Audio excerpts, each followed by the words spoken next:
What's going on, everybody? Sorry I'm late, but I was doing a live stream with my guy, Razor Sharp, on the Pub Sports Network. But I'm here. I'm giving you some plays, and God damn it, you better like it. What's up? This is the Breakin Ankles Show, hosted by Guns Picks, and yes, as you know, the Dabby will be back on the weekends because Fridays are busy for him right now. So let's get into the plays. Let's get into the slays. And everybody in the chat is getting rocking on this Friday night. Yo, boy! What is going on? Yo! Of course, free your mind. The West will follow is what it do, big bro. I love you, kid. All right. Moose is gonna flood the chat with stuff right now. It's Devin Kevlock in the basement dealing with Sports Illustrated for Kids. He might be. He might be. Listen, Moose is drunk, so we have to deal with him tonight. But it's all good. And your boy back. That Riverside play last night, though. Oh, what a sweat. But it doesn't matter. That's college basketball. You have to understand something about college basketball. The first half versus the second half isn't always predicated on the story. So if you're on a good pick and you have the right analysis, sometimes it's best to hit them on the second half and double down on a team that you feel very confident about. So I'll say that right here, right now. So we're not here to talk about the past. We're here to talk about the present. And we're here to talk about Saturday early plays. And I got some for you.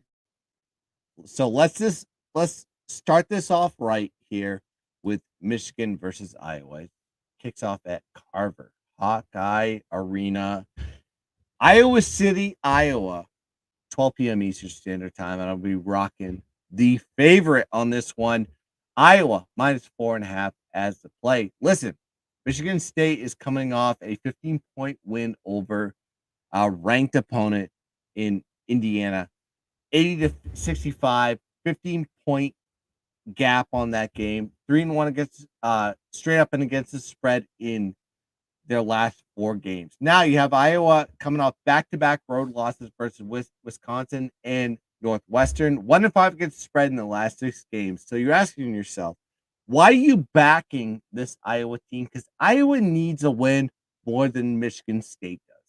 So Iowa's offense is ranked 9th in offensive efficiency, and they don't turn the ball over a lot. So I'm trying to figure out, like, why is this team ranked so high? Because they're very conservative as far as how they deal with their offense, but they're productive at the same point. 8th in turnover percentage.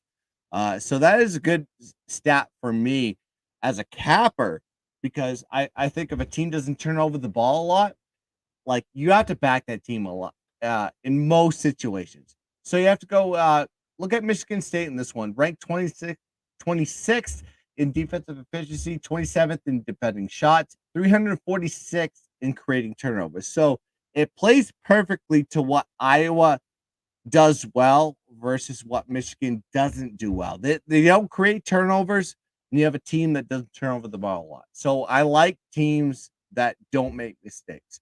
All right, so look at Michigan State in the first matchup. They won 63-61 as 2.5-point favorites. Now you see a line swing on the other side with Iowa, 4.5-point, going into 4.5-point favorites at home. 7-point swing.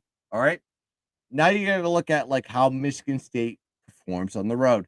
1-5 against the spread in the last 6 road games. But look at Iowa.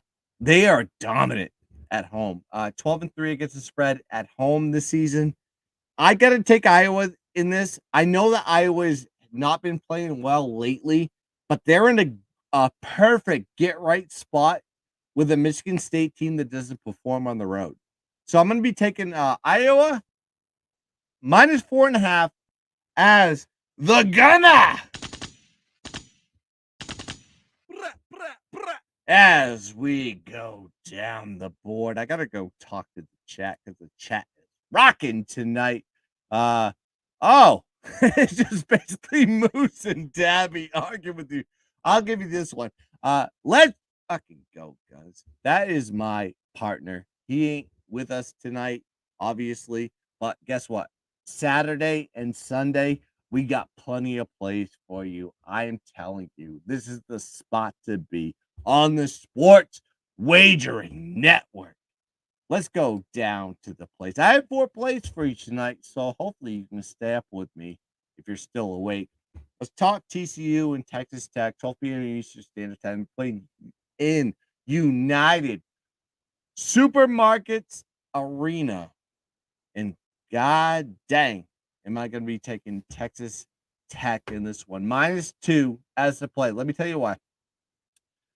Texas Tech is coming into this game covering 7 out of their last 8 games, and they've won the last 4 straight up. So this is a hot team right now, and people don't recognize them. I think they're kind of falling under the radar as far as the Big 12 is concerned, because the Big 12 is like arguably there are a lot of strong teams in that conference. TCU is coming into this game 1-5 against the spread in their last 6, including a close loss versus Kansas at home in their last game. But that's more predicated on the fact that they lost their top player for most of the year, actually most of the half year, and they got him back in this spot. But I still think that Texas Tech at home is the play on this one. Both these teams did really match up well statistically if you actually look at Ken Bomb. So there's nothing to really talk about on that regard. So I'm gonna give you a lot of like trends, and I'm gonna like check boxes as far as uh like where these teams are at right now and what happened in the last game. So you have both these teams played on December 31st. TCU did win the game 67 to 61 as 6-point favorites. Now they're favored. Now you have the opposite direction happen with this game, with Texas Tech favored 2 at home. So it's an 8-point swing. So I always look for like line delineation from game A to game B. It's like if you've watched this show, I always pick out these certain situations where I think the teams are favored for a reason. So I think the line tells a story on this one. So in this matchup, if you actually look at the uh everything that's happened with these teams, the home team is 5-0 against the spread, and the favorite is 3-1 against the spread in the last 5.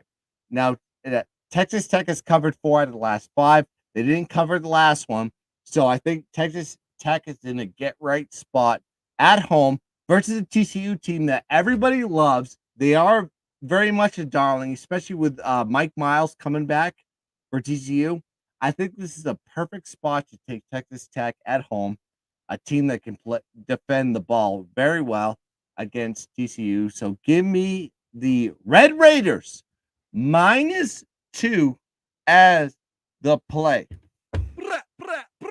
As we go down the board, 9 people in the chat. I don't know if it's an argument. Whoa, look at this. Let's go, Red Raiders. Dylan K in the chat. Mike, what are we doing? Yeah, I agree. LSU on the road was trash. Oh, Dylan K. They are so streaky.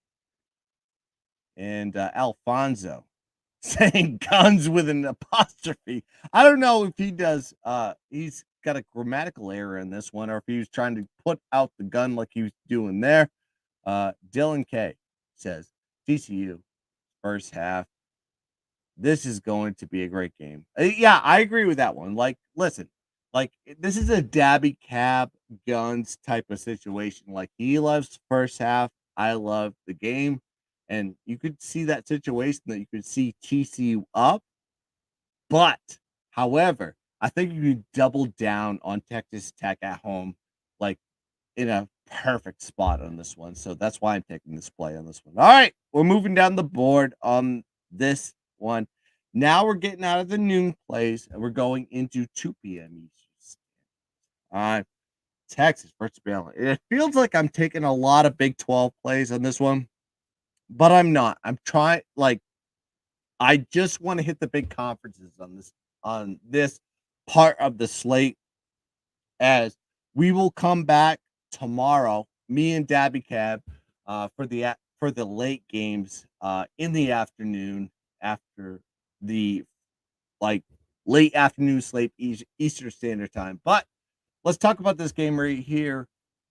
Texas is coming off an 18-point win versus Iowa State, 7.5-point favorites. They've won 3 out of the last 4, but they've been 2-3 against the spread in the last 5. So Texas is one of those teams that can't cover a spread. They're kind of a coin flip, but you have a Baylor team that it's got a chip on their shoulder, especially where they're at right now situationally. So they're coming off back-to-back road losses versus Kansas State and Kansas.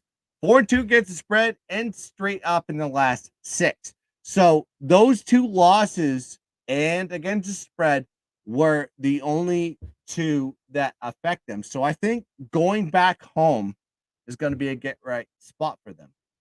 Now, Texas defense is ranked 30th in defensive efficiency, but they are bad in 2 key categories when it comes to capping. Defensive rebounding, they're ranked 212th, and getting guys to the free throw line, they're ranked 240th. Like, 2 key situations. Like, if you put people on the free throw line that can make shots, that is bad for covering spreads. And we can't rebound the ball and give teams a second chance opportunity to score points, that is very bad as well.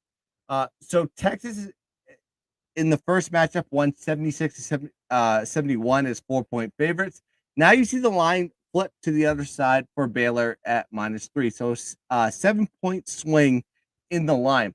Now Baylor has covered 5 out of the last 6 versus Texas. Texas is 3-9 on the road, and 7-19 following a straight up win. Wow, Baylor is 5-1 against the spread in the last 6 home games. So what you're getting here is you're getting a team in the perfect position as a home team to cover a spread versus a team that plays bad on the road. So you have the revenge spot check, home court with a good line swing check, Baylor with a chip on their shoulder after a loss check, and all the boxes are checked for me on this one. This is the reason why Baylor is favored aggressively here. So give me Baylor -3 as the play. My God, it is going to be a beautiful Saturday on this one, folks. And the chat needs to get riled up for this one. My God. All right, so the chat got silent, and we're going to go into the next play. I have another play, and I'm going to the SEC, and I'm not talking about football on this one. I'm talking about Texas A&M versus Mississippi State, 3:30 Eastern Standard Time on this one. They're playing in Starksville, Mississippi, Humphrey Coliseum.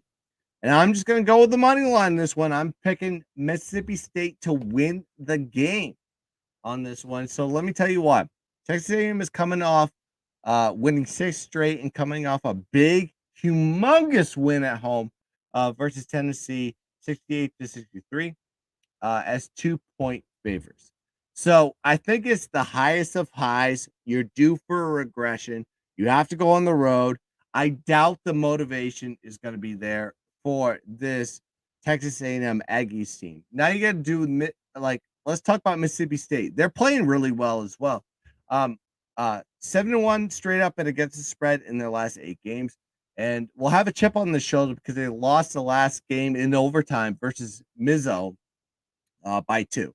So I think this is one of those situations that you have 2 very hot teams against the spread and winning as they're trying to get into that play, not the March Madness spot. And Mississippi State is playing at home with revenge, as I'll get to that in a second. So the battle in this game is going to have to deal with the A&M offense versus the Mississippi State defense. So let's break that down here for a second.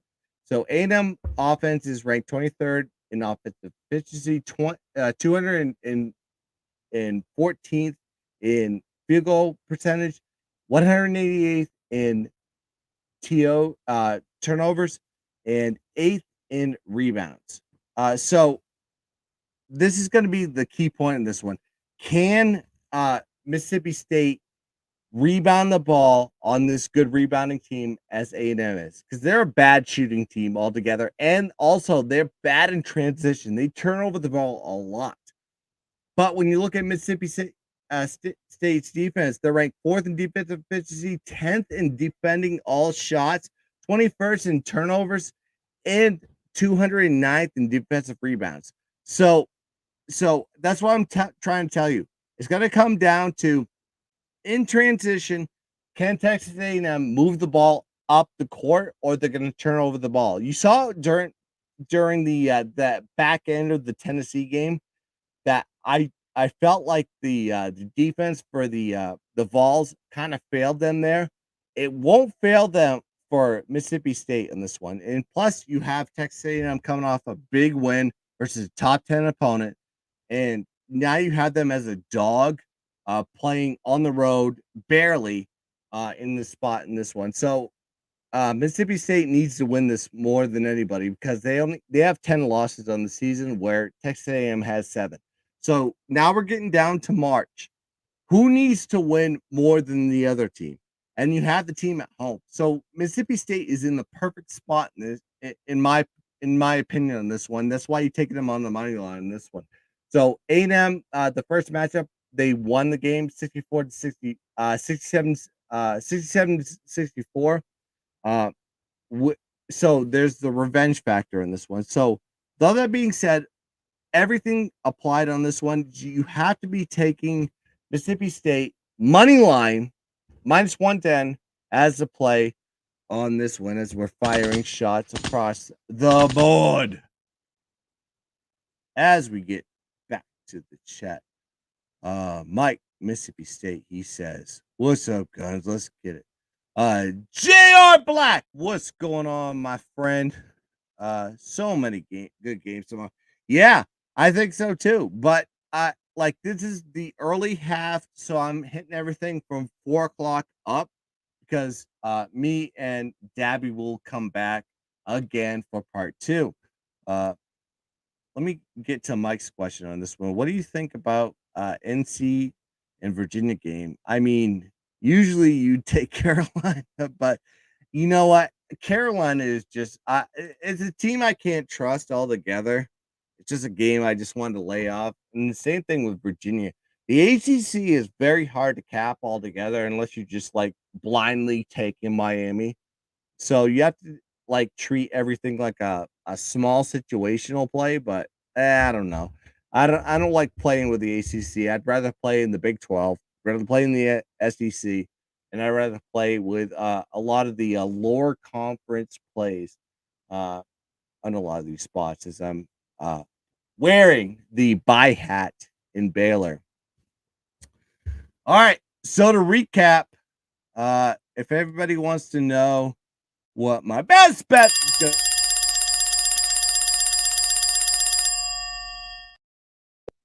yeah, the best bet for the show. Ooh, this is a tough one. I'm gonna go Baylor -3 on this one, as I'm wearing the hat on. I think it hits more check boxes than anybody else. Listen, you have Texas coming off a big win versus Iowa State, probably a spot that they need to win. You have Baylor 5-1 against the spread in home games. They're coming off a tough loss. I think this is like hitting more check boxes than the other plays in this spot. But let me tell you this, as we click everything down, make sure you like, subscribe to the channel if you don't already, and hit the notification button so you can hit all, so you know when we go live. We're gonna do 2 live shows. Saturday, we're gonna do Breaking Ankles round 2, and we're also gonna do a Sunday show with me and Dabby as well. So you get triple doses of the Breaking Ankles, and what we did last week, I guarantee I can guarantee I'm gonna be officially knowing that we're gonna like dominate the board this weekend before we get to March Madness. Hell, do you realize that they're gonna be starting the conference tournaments next week? I mean, that it's going to be a very uh aggressive betting week as we get into March Madness. It's a very exciting time, and I'm glad that everybody is here joining us. And while we build this channel, BU Alfonso says BU is good money. Go check that out because God. And then Michael says, love the plays, guns, 100%. Like, I guarantee my plays, like, not only the early plays, but the late plays will cash this weekend. So I'm putting that guns guarantee. Dylan says best bet. Oh, I love it. Oh, it's been a great night. And I hopefully you guys have enjoyed the show. Please like and subscribe if you haven't. And I enjoyed the shit out of every comment, everything that you brought to the table. Let's dominate. Let's cash some tickets. And as always, let's keep dancing. Bye.